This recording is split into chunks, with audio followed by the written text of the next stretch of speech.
about it that really went above and beyond what normally happens, and he was really able to take what could have been a very bad situation and really made it positive, and really has been commended a lot in the public about it, and also, had a lot of, personal problems with some of the things that were written. And once we're able to clear this all up, I hope to speak and have him speak more publicly and explain the circumstances and really take advantage of the opportunity to have the discussions that were raised in the articles that were online. So I know that's been a big conversation around town, and I wanted to make some comments on that. Yeah, I'll jump in. I'm glad you raised that. And it just, as luck would have it, Captain Sutter was at the Human Services Commission this week. He comes a couple times a year to check in and talk about the new collaborations we have. And so you happen to be with Human Services the day this broke. So we actually put it up on the TV and watched it and talked about it, the entire Human Services Commission, and talked about the Human Services Commission, which of course is about promoting civil dialogue in town and a livable community, and folks were really pleased with how it was handled, your willingness to be talking about it, and you've sort of underplayed it here, but what you said to Human Services Commission is that you really want to use this as a teachable moment, and the members of the commission were really, these are folks who are really dedicated to that mission, were really moved by the idea of using this as a teachable moment and using it within the department, but also outside the department as well. So there were I think the Human Services Commission would be disappointed in me if I didn't convey how pleased they were, how you were willing, and I'm looking at Lance, who probably wants to jump in, because Lance is the one who found it, but we really do appreciate your willingness to, and the force's willingness, and the officer involved, the willingness to step back and think about what we can learn from these incidences and how use them to improve community relations. Absolutely. I think this was a good example of why, when you see something that is on YouTube or something comparable to YouTube, you ought to take a deep breath before you say, hey, this is a major problem, because it was spun in the report, and you'd have a hard time telling that it was really spun in a particular direction from the report itself. And that's why when I emailed you, I said, okay, let's step back and get a report on what exactly took place. And I think I have a better understanding of what happened now, and I think we'll all have a better understanding when you can come out and give us a real report on it. Yeah, I just want to say, thank you for, investigating and getting back at least to us relatively quickly. There are people that are actually saying that the officer should get like an award or something, which is something to say. I just want to say that I think what is occurring, and I've said this again, and I hate to use the word cheerleader because it makes me seem like I'm flipping up and down, but I think that our police department has gone above and beyond in this past year in a way that is just surprising, especially for me. Because I know that they're a great department, but they have just escalated, through the roof, and I think this is an example of what occurred, and I hope it just wouldn't have been this officer. I hope it would have been another officer also that would have taken the time and think this through. So I just want to just commend the whole force and everyone doing a great job. Thank you.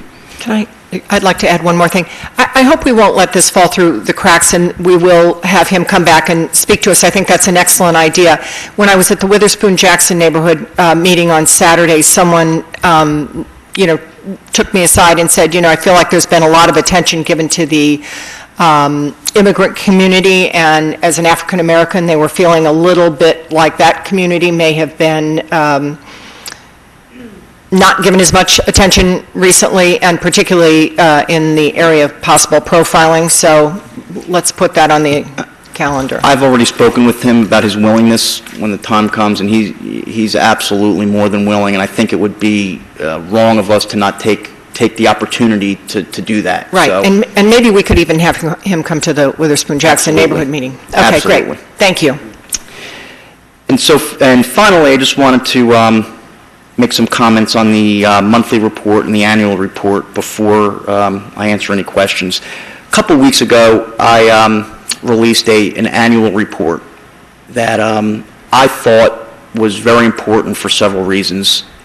First of all, I really felt it important in our first year of existence to give some insight, other than kind of what we talk about on a monthly basis, a little bit more forethought or a little deeper, that we had more time to reflect and do it and get it down on paper, and to give the community an idea of what's going on behind the scenes that we don't get on a day-to-day basis.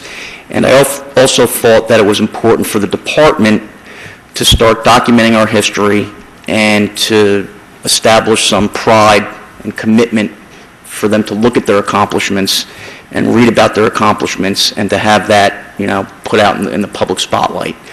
So, it also, besides the transparency and the open discussion that it creates, it allowed us to look at our first year of operation and analyze where we were, where we are, and where we're going. So we did that from several different perspectives, but the main perspective that I brought from the report was an idea that we concentrated a whole lot in our first year on trying to standardize operations. We were in a pretty much, not that it's negative, but a state of flux, a state of constant change with policies and procedures and learning different things. And there was a huge learning curve that is still taking place. We're still in our infancy. But it brought up a discussion internally of where we're going.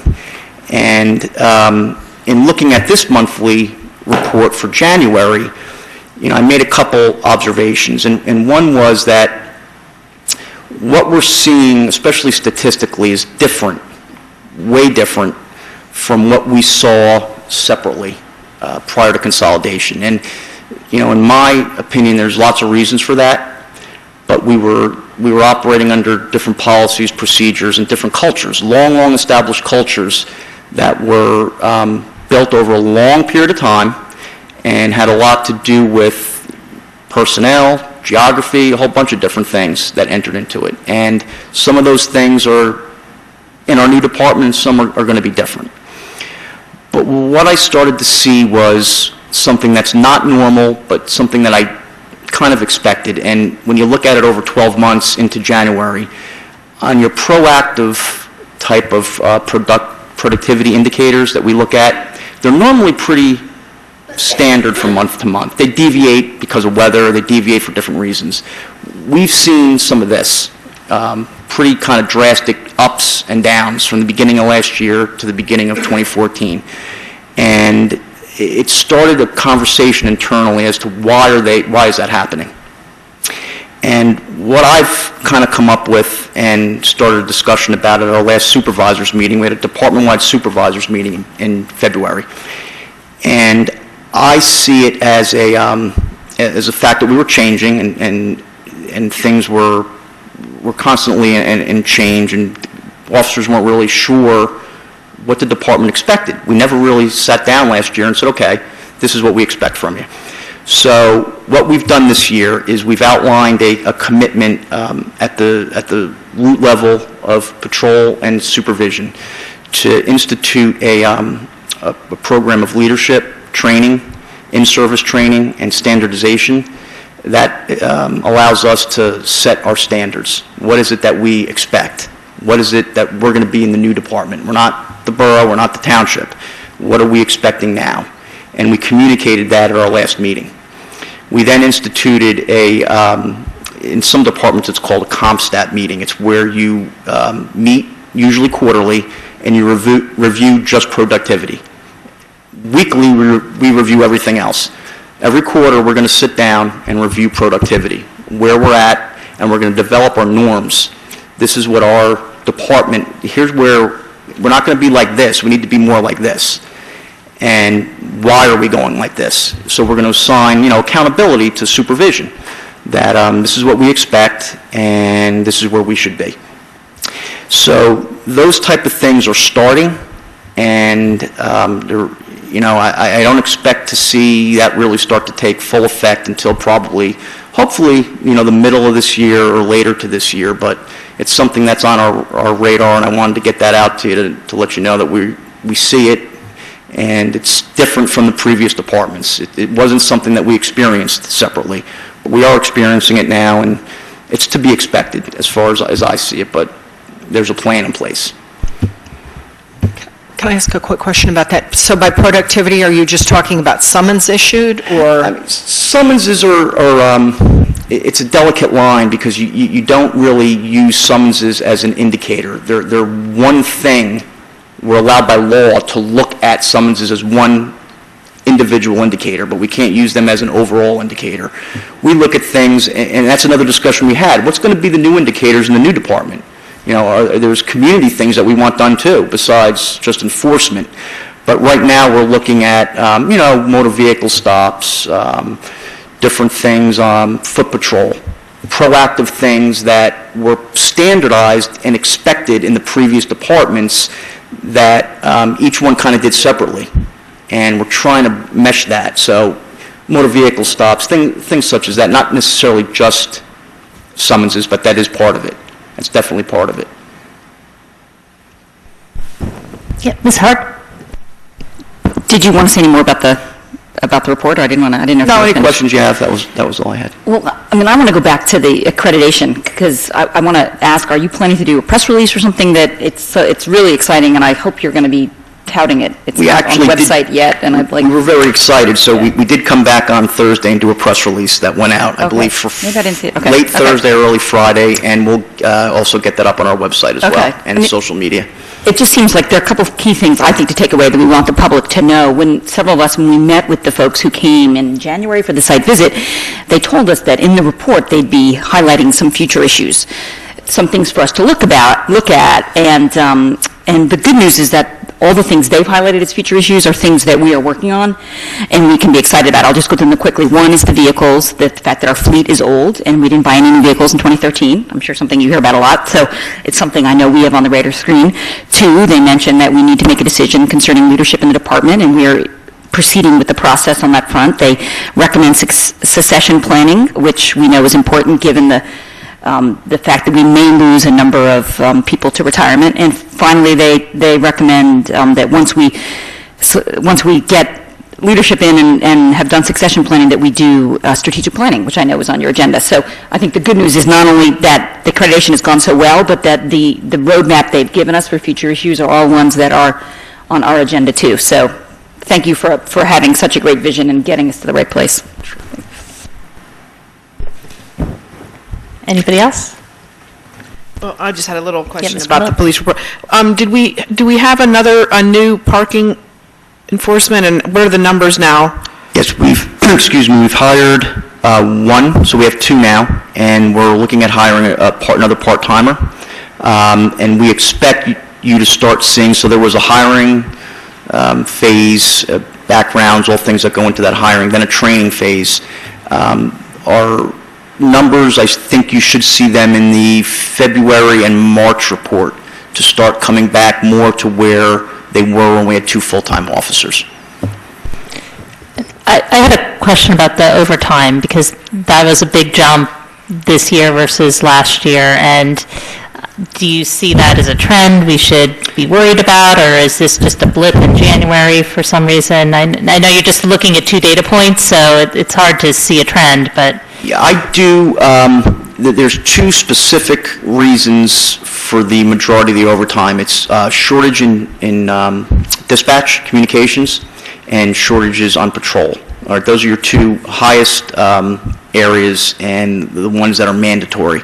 The problem with dispatch is that we operate at a minimum. So the second that somebody is out, we're almost always in an overtime situation. That's just the fact that we deal with, and that is either moving another communications officer that's available in there in overtime or a police officer. On the patrol squads, we operate most of the time due to training, time off, and injury leave. we're operating, it's the way that most police departments our size do operate, we're at minimums a lot. When you're at a minimum and somebody goes out sick or something arises, you're in a overtime situation.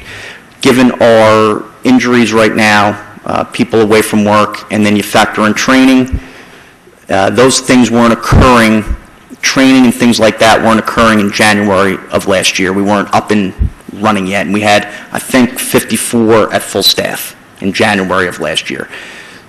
This, I hope, isn't going to be the new norm, but it's probably going to be somewhere between where we are now and where we were last year, somewhere in the middle, is what I'm guessing. It's more, last year, I don't think, last January was not representative of where we'll be normally. If that answers your question. Okay, yeah, no, I think so, but it's something that I think we want to keep an eye on then as we move forward this year and see where we are. Is there anybody else? Just a comment on the overtime, Nick, and that is that if I look at the dispatch overtime and extrapolate that out for a year, that says to me that we're probably 3 to 4 people short in dispatch. Is that, I know extrapolating it out for the year is a big reach at this point, but is that a fair interpretation of it? I don't want to put an exact number on it, only because I don't know that I can do that, but what I would say is what we do lack is a relief factor. So that means a built-in position that can fill in, that is there. You count, I don't want to use the word extra, but that person would be above the minimum and used to fill in when someone is out sick or injured or whatever else the case may be. So I see your point. Your point's well taken, and there probably is a number attached to that. Whether it's 3 or 4, I'm not sure. Well, I think it's premature to make that great leap that I did.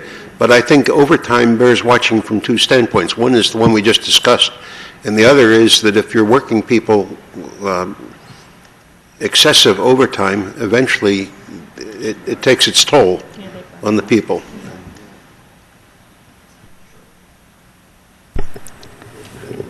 Okay, anybody else?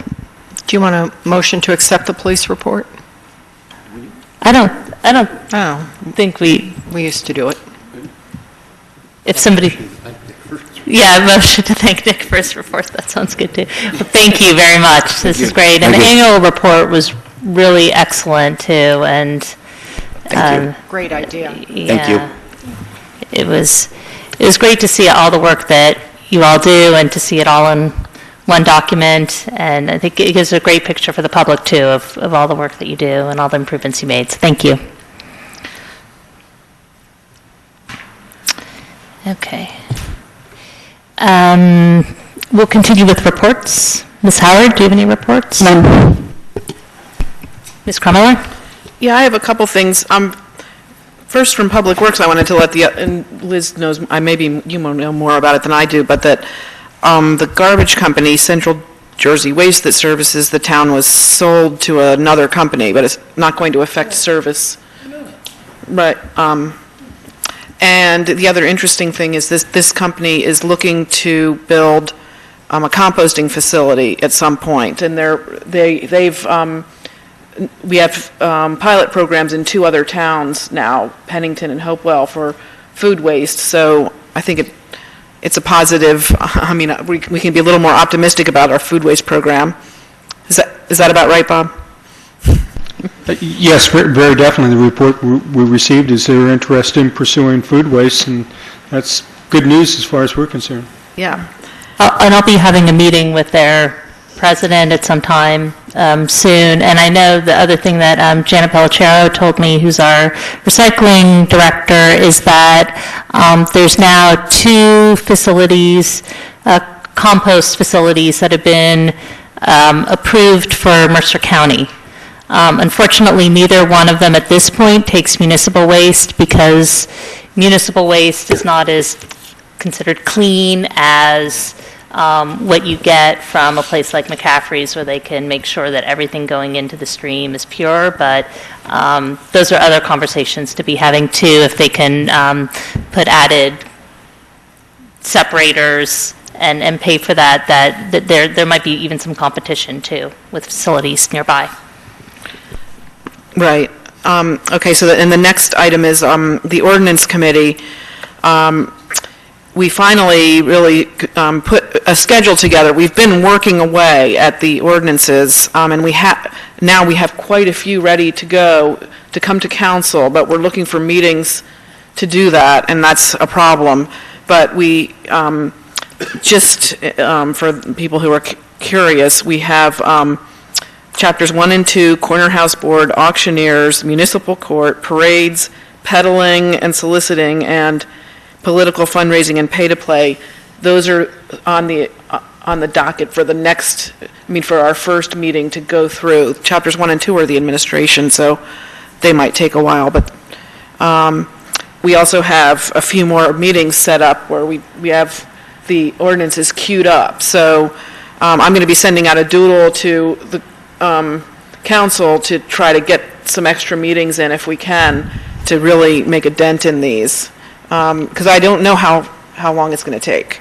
But and I sent you all a master schedule, and I'm going to send it to Linda to amend the minutes so that the public can see the schedule. Because we made a rough draft for the next couple, for the ones we're going to finish this year and the ones we're going to finish next year. Could I just piggyback on that, this finding a date, I think we discussed in committee that we may not be able to find a date when everyone can attend, and we ought to just set some dates, do the best we can, and if everybody can't make the meeting, with the ordinance introduction, there are two stabs at it. We introduce it and then public comment, and hopefully we would be able to notify all of our colleagues if there's an ordinance you're particularly interested in, then we wouldn't discuss it at that meeting if you're not going to be there. But if we're going to get through this, we may not be able to have everybody at every single meeting, but we ought to get some dates on the books and get moving on it. Mr. Miller? I think most of you will recall that back in January, the PSEG, after some urging from the Board of Public Utilities, put out a request for information to municipalities and other organizations in the state for proposed pilot programs involving solar energy generation. We submitted information for two such programs. One was for a program that would provide a solar power system with battery backup for operation at Elm Court and Harriet Bryant House. And we did that as part of a public-private team. The team consisted of the municipality, Princeton Community Housing, Jersey Solar, and Solar Grid Storage. And the team was headed by a company that is local to the extent that it's headquartered in Plainsboro, and that's Princeton Satellite Systems. And we heard today that one of our two proposals had been reviewed, and that we will be invited by PSE&G. One of our two statements of qualification and concept proposal had been reviewed by PSE&G, and that we will be invited to submit a detailed proposal, and that's the proposal to provide a solar battery backup system that would operate the HVAC in the central meeting room at Harriet Bryant House and Elm Court, so that the residents there could shelter in place in the event that Harriet Bryant House and Elm Court go off the grid for any reason. And we expect to hear in a couple of weeks from PSE&G that we will be invited to submit a detailed proposal for that. If accepted by PSE&G, the funding for the pilot program would be supplied completely by PSE&G. Mr. Lippman? I guess a few things. One, the mayor and I are meeting with a group of, concerned citizens in regard to affordable housing tomorrow morning and speak to them in regard to trying to keep people that want to live in Princeton and work in Princeton, I guess, in Princeton. The second, on April 11th, 2014, Corner House will have its event at the Green Acres in Lawrenceville. And I guess if you go to cornerhousefoundation.org, I believe you can find ticket information. Thank you. Ms. Butler? Just briefly, the Parks and Rec has been implemented, and they, before today's weather, were able to get into the parks and start some of the cleanup. But so far, the web address, the email address is working, and all that seems to be going well. Okay, great. I have a few reports. The first is that I'm going to have my monthly Meet the Mayor open office hours this Wednesday from 5 to 6:30 p.m. in Room A. So for anybody watching TV, you're welcome to come. And also I attended a couple weeks ago, the New Jersey League of Municipalities has a Mayor's Legislative Day down in Trenton, and I was asked to serve on a panel with Senate President Sweeney and Assembly Speaker Prado and a couple other mayors. People are still very interested in consolidation, and I was there to talk about all the successes we've had here in Princeton. And the other big news from there is that both Senate President Sweeney and Assembly Speaker Prado said that on interest arbitration that they would be working on that. There's the legislation has a sunset clause of April 1st, which is in just about a week or so, and they were confident that they would have legislation that would extend it past that sunset deadline. And are there any staff reports? Mr. Breshai? Mr. Kaiser? Yes, thank you, Madam Mayor. Just a quick updates on a couple items. One is the paving repairs were completed on Elm Road, and this morning the contractor is working over on Harrison Street. Hopes to finish that work tomorrow morning before the weather gets bad tomorrow afternoon. In addition, the Great Road West project started today. That's anticipated to take 60 days to complete.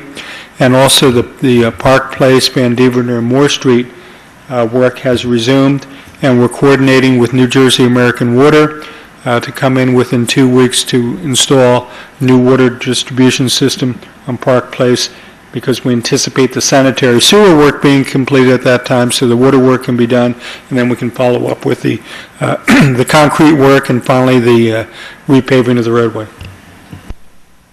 Can I say? Yeah. I just want to say thank you to Bob Kaiser and the engineering and public works for doing a great job with a lot of the potholes.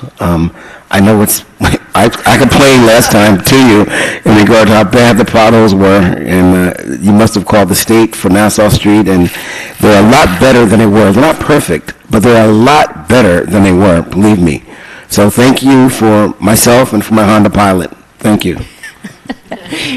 Heather? Ms. Howard? My cars, thank you as well. But on that point of potholes, just before the meeting we were talking about, so maybe it's good to put on the record, there's some really awful potholes at the shopping center. And have you been talking to them? I know we're not responsible for those roads, but some people driving, it's like an obstacle course. And so can you talk a little bit about what you know that's happening there?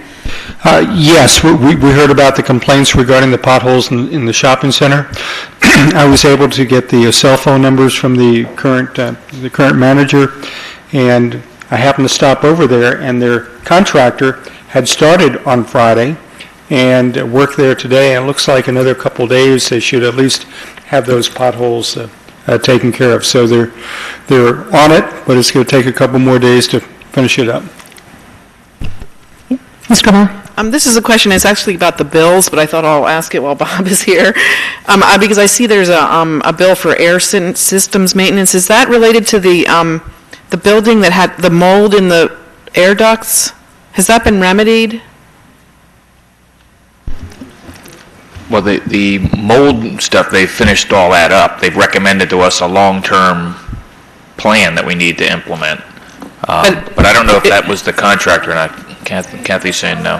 42,000, yeah. That was for work that was done on the HVAC system here. But it didn't have anything to do with that mold problem? But is the mold, so is the mold problem taken care of, or? Yeah, Just was- the mold, they've done their contracts. So they completed cleaned with- all the mold out, but they're saying you have to do something else to prevent it from happening again? You got it. They proposed a long-term maintenance program for us to consider. Are there any other reports from staff? No? Okay. I want to thank Mr. Schmier. I believe this is your last official meeting, and I just want to thank you for your service to the town and for being here as wise counsel for so many decades, and we're definitely going to miss you. Hopefully see you around too, so thank you very much.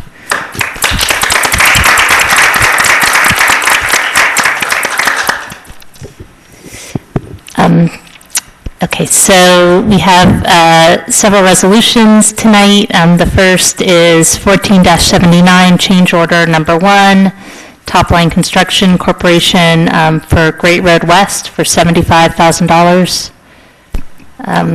I'll move it. Moved by Ms. Krummeller Second. and seconded by Mr. Liverman. Are there any questions? People ready to vote? All in favor? Aye. Any opposed? Okay, the resolution passes unanimously. The second one, 14-80, Professional Services Agreement, IH Engineers, Mountain Ave, Great Road, intersection improvements, not to exceed $19,525.50. So moved. Moved by Ms. Krummeller and seconded by Mr. Miller. Any questions or comments on this resolution? Nope, all in favor? Aye. Any opposed? That resolution passes unanimously. The last is 14-81, pole installation agreement, Princeton Crown Castle NG East LLC. Is there, So moved. I'll second. moved by Ms. Howard, seconded by Ms. Krummeller. Does anybody want to talk about what this is? Mr. Crown Castle's been sitting here all night. He's probably just as happy if we approve it without question, but, Well, we did receive the information and we read it, so. all right. Would you like to make a comment, or? You can. Yeah. This is something that was approved by the commission, by the Historic Preservation Commission. They met 4 times with Crown Castle last year, and they did, it's a pole installation that assists cellular transmission. And the commission was very concerned that they didn't want extra poles in the historic districts, that it was too much of a crowding, too many poles, too much street furniture in the downtown area. And Crown Castle, and Mr. Broy's here for Crown Castle, they had come up with a pretty good solution to the problem of replacing the poles. And the poles will be very similar to the poles that are out there, but they will be maintained and operated by Crown Castle, and they will also be paying for the electricity for the bulbs. And this is something that the commission approved, and also there's a subcommittee that's working on fine-tuning the design with Crown Castle. So I believe you do have the report from the commission, and they are quite happy with what has been decided. Thank you for doing that. I know we all appreciate it. I know I especially appreciate the effort to protect the aesthetics of Nassau Street. Yes. Thank you. Hours of volunteer work went in, and professional, and our staff work on this project in the polls and a lot of meetings. So, yes, they do deserve our gratitude. Just a question to follow up on that. Are the poles individually metered so that it will be possible to determine how much electricity is used by each? I believe the answer is no. We have a flat rate Crown Castle has a flat rate that we pay to PSC&G, and I believe that flat rate will apply to these 3 poles. I make a motion that we move the resolution. Second? It's moved by Mr. Liverman and seconded by Ms. Krummeller. All in favor? Aye. Any opposed? That passes unanimously, and please extend everyone's thanks to all the volunteers and to all the work that went into reaching this compromise. Thank you. All right, and now we move on to our consent agenda, which contains items of a routine nature, which are approved by a single vote. Before I read through the list, are there any items that anybody would like removed from the consent agenda? Okay, item A, bills and claims. B, maintenance performance guarantees. Princeton Academy of the Sacred Heart geothermal well field and renovations, release of performance guarantee along any remaining escrows. Princeton University, 306 Alexander Street, Block 11501, Lots 7 and 8, release of performance guarantee along with any remaining escrows. Item C, 14-82, resolution, banner request for Homefront announcing 6th Annual Hope 5K Run Walk to be hung over Washington Road, May 19th through 27th, 2014. Resolution 14-83, Princeton University Art Museum, 7 pole banners on Nassau Street from May 17th, 2014 to October 11th, 2014, to promote the upcoming art exhibit, Rothko to Richter, Mark Making an Abstract Painting from the collection of Preston H. Haskell. A request for a noise waiver by NJDOT for repaving of Route 206 from Nassau Street to Arrington Road beginning April 4th, 2014, 9 p.m. to 6 a.m. And request for noise waiver by NJDOT for water main work Route 206 between Route 27 Nassau Street and Mountain Ave beginning April 7th, 2014, 8 p.m. to 6 a.m. So moved. Second.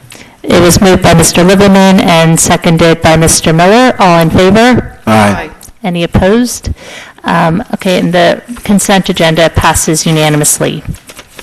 And is there a motion to move into closed session? So, second. All in favor? Aye.